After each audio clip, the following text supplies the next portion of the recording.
नमस्कार दोस्तों। भगवान राम 14 वर्ष के वनवास के बाद अयोध्या लौटे तो प्रजा ने प्रेम से उनका स्वागत किया। कुछ समय बाद गुरु वशिष्ठ ने कहा, राम, अब तुम्हें अपने पिता महाराज दशरथ की आत्मा की शांति के लिए गया धाम में पिंड दान देना चाहिए। यह सुनकर राम बहुत प्रसन्न हुए। गया धाम और फल्गु नदी के अपार सौंदर्य और धार्मिक महिमा के बारे में वह जानते थे। सीता और लक्ष्मण की भी फल्गु के निर्मल जल में स्नान करने की इच्छा थी।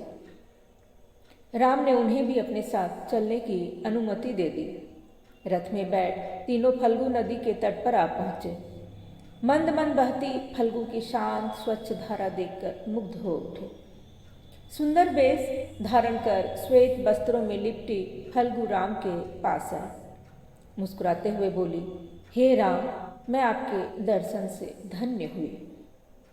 नहीं देवी, धन्य तो हम हुए हैं तुम्हारे तट पर आकर। बस एक ही अनुरोध है, पिंडदान अपनी उपस्थिति में स्वीकार करो। राम ने कहा, मैं इसीलिए आई हूँ प्रभु, इससे मेरी महिमा और बढ़ेगी, मेरी सुंदरता का सभी बखान करेंगे।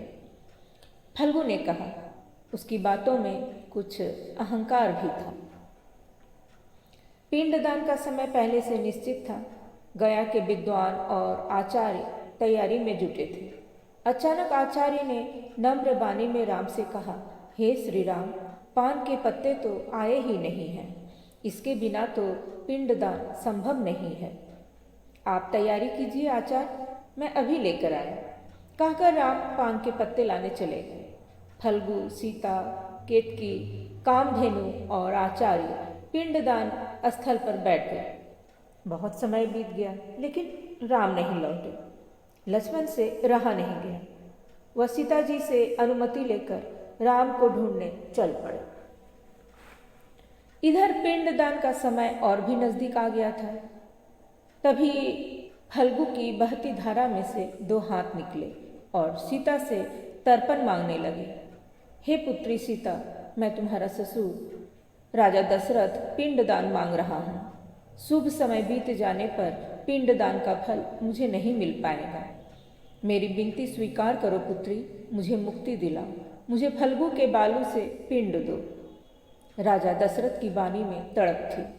सीता व्याकुल हो उठी। राम लक्ष्मण को गए काफी समय बीत गया था। सीता उठी और फल्गु नदी के बालू का पिंड बनाकर कातर स्वर में बोली, हे फल्गु, हे केतकी, हे कामधेनु और गया के सद्धे आचार्य, मैं आप सबको साक्षी मानकर अपने ससुर राजा दशरथ को पिंड दान देती हूँ। इतना कहकर सीता ने राजा दशरथ के हाथों में बालू का पिंड तर्पण कर दिया। पिंडदान मिलते ही राजा दशरथ को प्रेत योनि से मुक्ति मिल गई। देखते ही देखते अद्भुत पक्षी का रूप धारण कर वह आकाश की ओर बढ़ चले और फिर अंतर्धान हो गए। सीता और सभी ने एक साथ यह चमत्कारिक दृश्य देखा। फिर उन्हें नतमस्तक होकर प्रणाम किया। कुछ समय बाद राम और लक्ष्मण पान के पत्ते लिए पहुंचे तो देखा सीता सहित सभी वहां खड़े आकाश की ओर देख रहे हैं।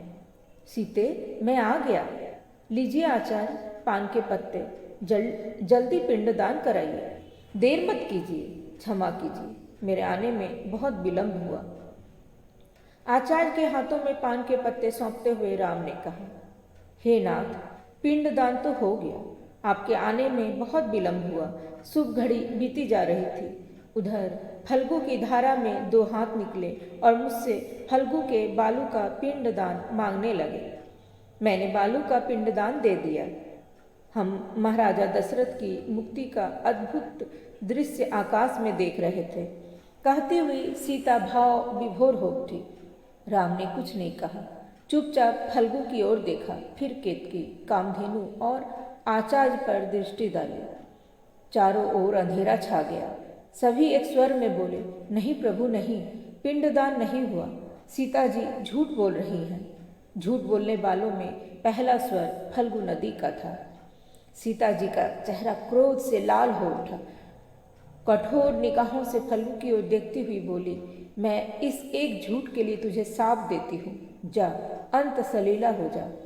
सदैव रेत के नीचे बहती रहेगी, पर देखने वाले रेत ही देखेंगे, तू कहीं दिखाई नहीं देगी। फिर सीता ने बारी बारी से केतकी, कामधेनु और गया के आचार्य को भी शाप दिया। सीता जी की निगाह अब उस बट वृक्ष की ओर गई जिसके नीचे पिंडदान होने वाला था। तभी वृक्ष एक पुरुष आकृति धारण करके सामने आया। हाथ जोड़कर राम से कहने लगा, हे राम, देवी सीता ने बालू का पिंड देकर आपको पितृऋण से मुक्त कर दिया है। मैं इसका साक्षी हूँ। सीता धरती की पुत्री है, कभी झूठ नहीं बोल सकती। सीता जी बोली, आपको अक्षय वट होने का वरदान देती हूँ। राम के मुख पर प्रसन्नता झलक उठी, लेकिन उन्होंने एक बार फिर से पिंडदान किया। सीता और लक्ष्मण भी इस कार्य में हाथ बटाने लगे। सीता जी के मन में रह रहकर प्रश्न उठ रहा था, आखिर एक बार पिंडदान हो चुका तो दोबारा क्यों? राम सीता जी के मन की बात समझ गए। बोले, पुत्र के मन की शांति के लिए यह पिंडदान भी जरूरी था।